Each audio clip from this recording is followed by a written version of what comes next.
I think it's because, I know for me at least, like, you're like, I always think of it like how unselfish you are, because you're like, I have this information and I'm just going to give it to you. And everyone's kind of like, that's weird, because everyone always expects something in return.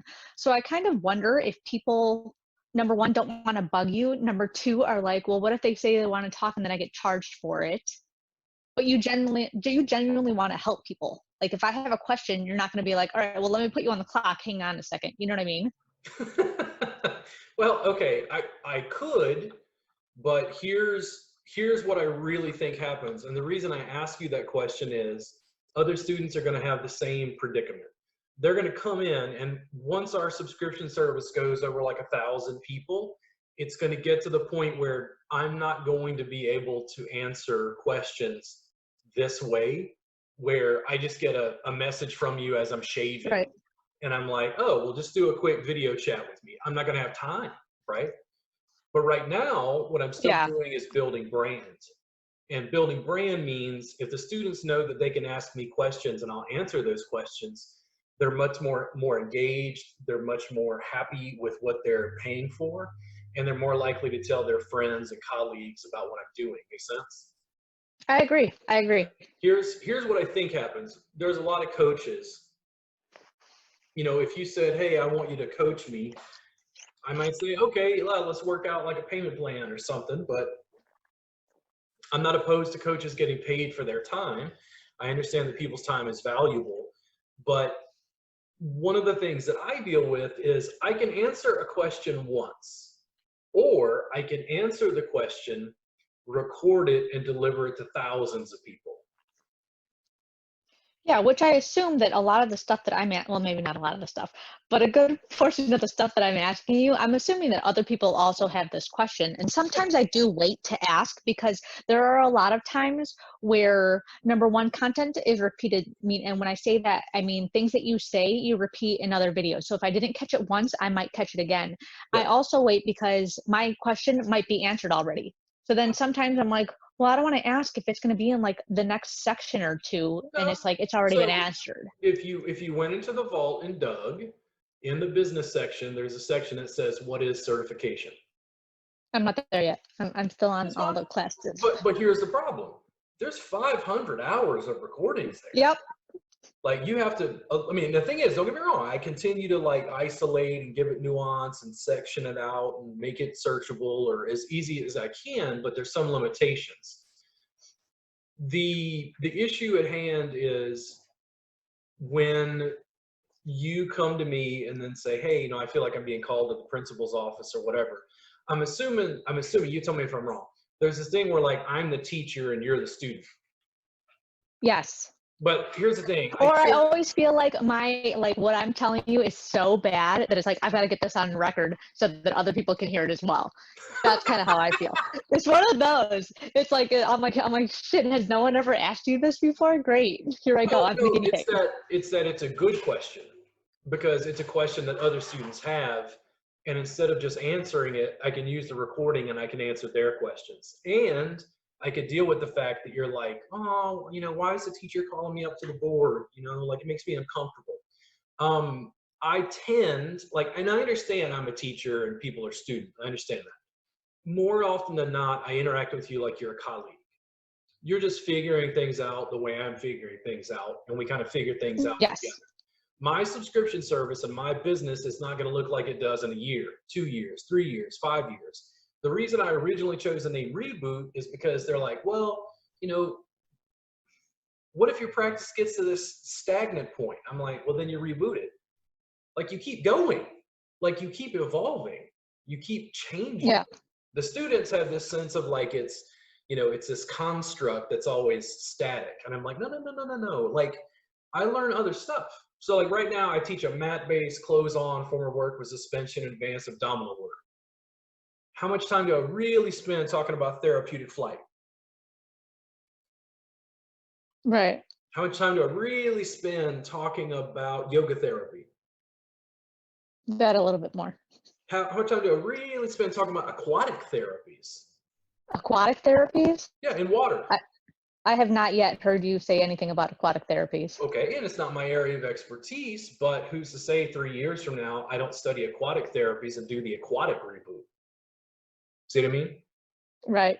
Because I don't plan on stopping evolving. I just evolve with the students. So Mhm. when you do ask me stuff, don't feel like you're bothering me. Sometimes I do get inundated with enough emails or something that occasionally something falls through the cracks, but generally I use this as fuel to like keep creating and keep building. Make sense? Yes. Because the more of this I do, the more that vault is broken down so that people can search through it later. A year from now, people are going to go in there and freak the fuck out. They're going to be like, dude, what the fuck is this? And I'm like, oh yeah, I just documented everything I did for 3 years. And they're like, Jesus Christ, dude, what? Like, and I'm like, yeah, it's $7. Now, some people think that's the dumbest thing I've ever done. That remains to be seen. They're thinking very, very small, and I'm thinking global adoption Yeah. via video and talking to people in Ukraine and video messaging with them. And they've got a crew of 5 of their homies in their place. And I'm basically teaching them online in Kiev or in Russia, Ukraine. Don't be offended if you're in Ukraine and I confuse Russia and Ukraine. To me, they're all the same place, but the whole thing is the practice will continue to evolve. I don't want the students to think that they can't contact me. That's something that I'm very, very persistent about. I feel like if I can maintain a connection with you, sales result. Having good contact and connection with colleagues and students means that they trust me and they eventually buy stuff. I have a vested interest because honestly, in my case, I think other educators are shortchanging therapists, and I'm not going to do it. So what I do Yeah. is I'm just going to give you everything for $7 a month almost. And here's what's going to happen. Only 1% of the students who ever come into my subscription service will ever use what I'm teaching. Which is 99. crazy because it's like, well, I guess they still, like, the people that don't use it, they still have those tools in their toolbox. So if ever the need arises, they're like, oh yeah, but take advantage of it. I mean, yes, it's $7 a month, but take Well, advantage of it, especially right now. people are lazy. And when I say people, And I mean it's new. everyone. It's very new. And I don't want to say that it's weird. I mean, it kind of is because it's something different. You're getting either on a table or on a mat with someone. Well, it is. Well, and the thing is, the last time I talked to you, I remember being like, I've seen this somewhere, and I realized where I saw it.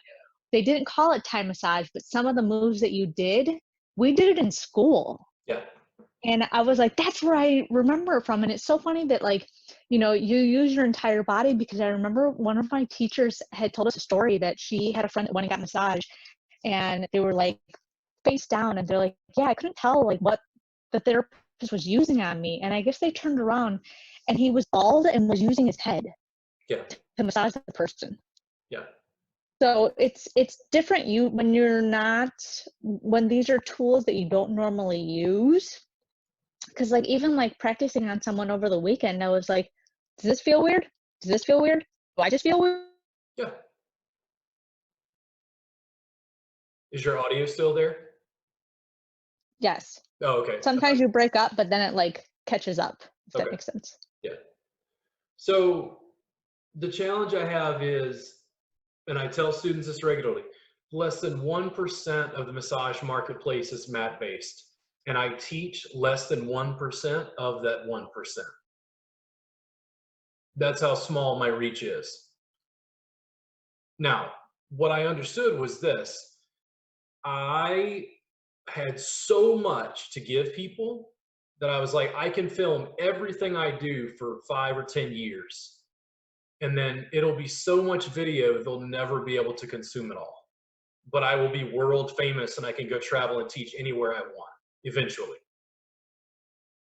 That's literally what I think will happen over time. Now we'll see what actually manifests. Like it's a gamble, right?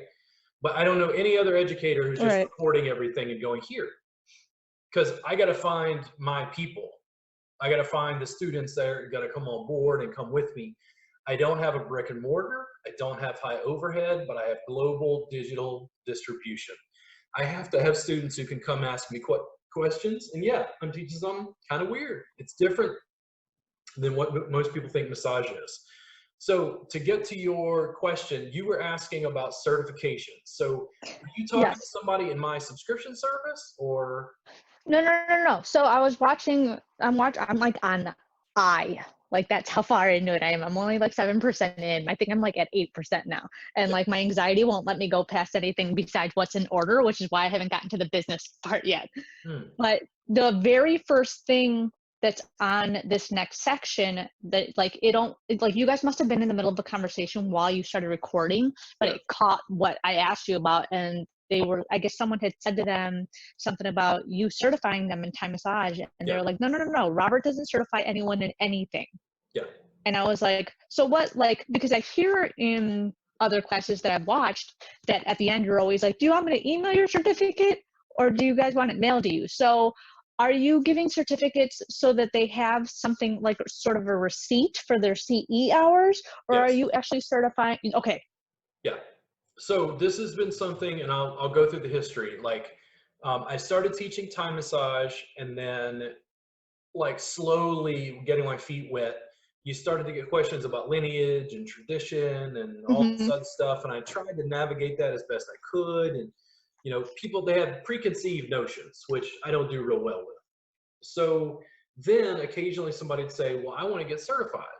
And I'm like, certified in what? And they're like, certified in Thai massage. And I'm like, you want a white guy who's never been to Thailand to certify you in the indigenous work of the people of Thailand? And they're like, I see. well, but this other teacher certifies. And I go, okay. And here's the thing, certification is a really confusing, kind of murky thing where essentially what will have to happen is I have to teach students a little bit about intellectual property law to be able to go into it in detail. I don't currently offer a certification, nor have I ever offered a certification or certified anyone in anything except Thai Massage Jam. And Thai Massage Jam has a registered trademark after it. Make sense? Yes. So what exactly are you certifying them in? Thai Massage Jam. They are Thai Massage Jam certified so that they can run a Thai Massage Jam the way that I've specified the Thai Massage Jam be run. And they have signed a contract, done some training, and paid a fee to be able to run that jam for a period of a year. And those contracts renew each year. I see. So you almost, I guess, in a roundabout way, made them a quote unquote provider. Yeah. Okay. Yeah. That's what I was like. I don't understand what you're saying. Thai massage Thai jam. Massage Jam. And there are reasons for that. And I'll go into this in just a second so you have a Okay. little more background. Because other people Okay. will have these same questions. Years ago, when I first started teaching, I was putting out a lot of stuff. Like my workbook was out, there was videos. I had a couple contact me from Arkansas, and they said, yeah, we want you to come teach. And I was like, oh, wow, cool, like out of state, because I hadn't taught out of state at that point. So we arranged it and set it up, and I went to Arkansas, went to Little Rock area, taught this class. It was a former board president in Arkansas and his wife that ran the school. I taught the class was sold out. The students were like, oh my God, they were completely just fucking blown out of the water. They were just like, dude, this is amazing. What is this? And the couple asked me to come back. So I came home for 6 months or whatever, went back, taught another class, kind of repackaged it a little bit. And then I talked to the couple, these classes sold out again. And then I said, okay, guys, when do y'all want me to come back? And the owner, the wife said, oh, we have no interest in you returning. And I'm like, what? And they're like, yeah, we teach Thai massage now. Arkansas State Board requires that you take 30 hours of something so you can start teaching it. Does it make sense? Really? Yeah. So for every 3 hours, you can teach a 1 hour class, something along those lines. So since they had taken like 30 hours, they could teach like a 10-hour class or something like that. Make sense? Yes, but that's ridiculous. But okay. Okay. So here's the deal. I had no legal recourse to tell a former board president who's never had a session from me, who's never had a Thai massage to my knowledge. They basically legally, okay, they didn't break any laws. They didn't do anything illegal. Do you understand Hmm. this? Yeah. But they know the law and they took advantage of me. Would I have gone and taught if they just said, hey, we just want to rip up your curriculum and teach it How heartbroken were you? That would have made me so angry. now? Well, let's make it even more fun. So Ugh. that's what the owners did, right? Okay. So the students, the second time around, are like, dude, this shit is, Robert, this shit is unbelievable. Like, this is amazing, but this isn't even massage. We don't know how to sell this. And at the time, I was like, oh, well, guys, listen, just like work with me and like just run a Thai massage jam. And they're like, what's that? And I'm like, oh, it's this community bodywork event I've been running in Austin for years. Like, I just show up every Thursday night and just teach and share with whoever shows up. And they're like, what? They're like, they were completely blown away again. So the owners took my curriculum and kind of ripped it up and started teaching. And then the students, some of the students started running a Thai massage jam in Arkansas. And I started going, hey guys, like, you're supposed to work with me. Like, I created that thing. And the student said, fuck you, you don't own Thai massage. And I went, ooh, hold on, lawyer. And I had to get a lawyer and spend tons of fucking money and form an LLC and do all this shit. And I Yeah. had to learn intellectual property law, okay? And this will lead back into the certification conversation. So the student who was running the jam, I had to send a cease and desist letter. Oh, did you? Yes, because I have to protect my intellectual property. Does it make sense? Mm-hmm. Yes. So the deal is we filed a trademark for Thai Massage Jam. My LLC, my limited liability corporation, Robert Gardner Wellness, owns Thai Massage Jam. That's my intellectual property. We were granted that trademark because when the trademark office did the research, they said, hey, Thai Massage Jam has never existed. This fucking dude created it. Here's the proof. They stamped it. Make sense? Yes. So now if a student in Arkansas or Arizona or wherever starts running a Thai massage jam without my permission, I got to tread lightly and go, hey man, listen, I mean, I appreciate you, doing this, but like I have a certification that sets people up to use this name and my brand. Make sense? Yes. So I don't want to, like you can run a community bodywork event. Like I'm not going to stop you from doing that. But don't use this name. Right. And I still get people who are like, fuck you, you don't own Thai massage. And I'm like, listen, I got a goddamn, a cease and desist letter from a guy who owns Table Thai. Really? Yes. I got a cease and desist letter from another practitioner who owns the phrase Table Thai. Now, I didn't know how, like, what is my table workbook called? Intro to Table Tie, is it That's not? been out for like 10 years. I didn't know. Is he even Thai? Like, how do you own that? Because to be a dick? he filed with the trademark office. The trademark office says he owns this, and I was unaware of him. Table tie was just like, table tie is such a usual, typical term. Yes. It's just like these are trademark issues, okay? So in the end, here's the deal. People were trying to get me to have a certification in Thai massage. And what I came to realize was the theory that I was teaching was not Thai. I was teaching in America and not really teaching Thai culture. And I wasn't particularly taking my work and putting it underneath being Buddhist and teaching like a spiritual path along with the work. Okay. So I'm like, okay, the traditionalist will say if the theory isn't Thai, the work is not Thai. And I got so tired of having these arguments. I said, okay, what I do isn't fucking Thai, it's a reboot. And I run an event called Thai Massage Jam. And Thai Massage Jam is sort of the community thing. And then reboot is what I teach the licensed practitioners to do. Now, we lost the trademark on reboot. So now I got to go back to square one, pick a new trademark, pick a new name. Make sense? Yes. So Now, When Are you students, certifying people in Reboot then? I was Or going in to. whatever you're going to call it now? Yes, and I'm Okay. going to develop that certification track. The problem is, without a trademarked name, what do I certify them in? Right. Okay. I see. Yeah. So here's the thing. People were like, well, you should trademark, the Gardner method or something like that. I And I'm saw that like, in one of your videos. ew, no, no, no, no. Horrible name. I don't like it at all. So, and we can debate that. I'm still learning as I go. In the end, what I do is I give students a certificate.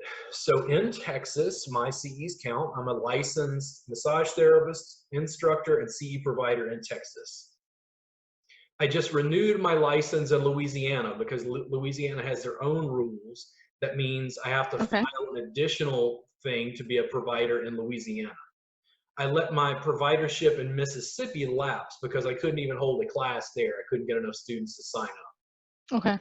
Now, I'm also a member of ABMP, a member of ANTA, and I'm a nationally certified provider. Do you see how much money I have to pay in regulations and fees and like juggle all this shit? Yeah, it's crazy. I remember when I think you were the one that had said to me that you were a member of AMTA and AMBP. I was like, ooh. So if I ever need anything from AMTA, I go, hey, I've been a member for 10 years, which means you've been collecting my money and now I need something. So Yeah. to make a long story short, I'm going to certify people in whatever name, in whatever service my stuff eventually takes on the moniker of. Okay. I see. Nike was likely a shoe company before they had the word Nike attached to their shoes. Make sense? Yes. Yeah. Like, Or like Kiss. There was a Kiss band before they took the name Kiss. Do you know about that? nah, He's not so specific. ridiculous. Yeah. Oh my gosh. So Gene Simmons had, his reality show with his family. When there was nothing else on, I would watch it. Like when I was in cosmetology school and late nights trying to work on my mannequins. And his son had a band, and he's like, you guys got to trademark your name.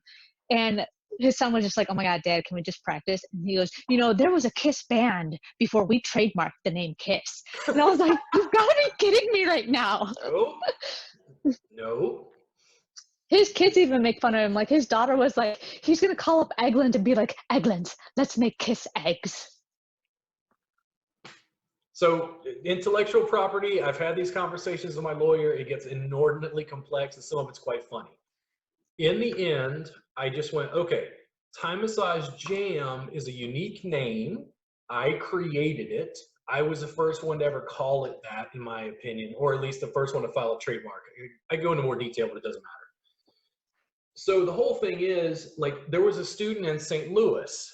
She was involved with a school owner there. I got the students ready because after students take intro tie, they have most of what they need to go ahead and start running the Time Massage Jam. Okay. Okay. So I wave a wand, rub a dub, give them a little online training, sign a contract. Cool. Go run your Time Massage Jam. I'm here to support you. This young lady, I was like, listen, hey, you're running a Time Massage Jam. I was very polite. I was like, listen, I own that thing. Like, if you want to do that, you need to get certified. And she's like, oh, $100? I don't have $100. And I'm like, okay, like, I'm going to be patient here, but long term. Now, eventually what she did was she doesn't want my shackles.